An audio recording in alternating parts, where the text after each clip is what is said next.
السلام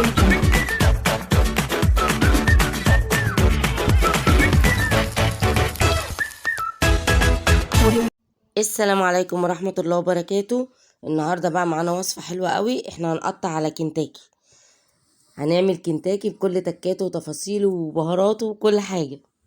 عندي 2.5 كوباية دقيق، عليهم نص كوباية نشا، وعليهم معلقة كبيرة بيكنج باودر. التوابل: معلقة كبيرة زعتر، 2 معلقة كبيرة ملح، معلقة فلفل اسود، بابريكا، شطة، توم باودر، بصل باودر، وكركم. هي دي التوابل بتاعتي. بقلب بقى التوابل دي مع الدقيق والنشا، وبقسم نص الكمية في كيس عشان برضو هستخدمها وانا بقلي. هنا طبعا انا غسل الفراخ كويس قوي ونقعيهم ليلة كاملة من بالليل لتاني يوم في محلول عبارة عن 3 معالق ملح، ربع كوباية خل، 3 معالق سكر، وعليهم لتر مية، وسبتهم في التلاجة من بالليل للصبح. وبعدين غسلتهم كويس قوي وحطيتهم في مصفى يتصفوا. وبعدين هنا خلاص بعد ما قسمت الكمية بتاعة الدقيق اللي احنا الخلطة اللي احنا عاملينها بالتوابل، باخد بقى بحط في الكيس كده وبسيب فيه حبة هوا، وبقفل الكيس كده وبرجه كويس علشان خاطر كل الفراخ بتاعتي تتبدر بالخلطة، بس مش اكتر من كده. وبقليه بقى. هي التكة بقى المهمة في القلية هنا طبعا انا عاملة الفراخ نية.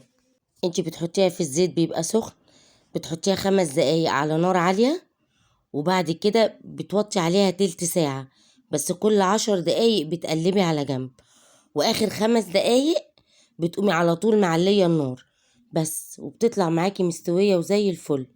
دي الطريقة الأصلية للكنتاكي. وقت التسوية تظبطيه بالظبط نص ساعة، 5 دقايق نار عالية، وبعدين تلت ساعة نار هادية، وهتقلب كل 10 دقايق، وبعدين 5 دقايق نار عالية، وخلاص كده هي هتبقى استوت وجميلة وبالهنا والشفا. لو عجبكم الفيديو لايك وشير كتير، واشتراك في قناتي مطبخ ميمي، وتفعيل زر الجرس عشان يوصلكوا كل جديد. طبعا في الوقت اللي احنا فيه ده لو حبينا نجيب كنتاكي بيعمل مبلغ وقدره، لا انت هتعمليه في البيت بأسهل طريقة، وطريقة اقتصادية وجميلة. في الطاسة التانية على النار بقى انا كنت بحمر بطاطس عشان اقدمها معاها، وده الشكل النهائي. بصوا جميلة ازاي. السلام عليكم ورحمة الله وبركاته.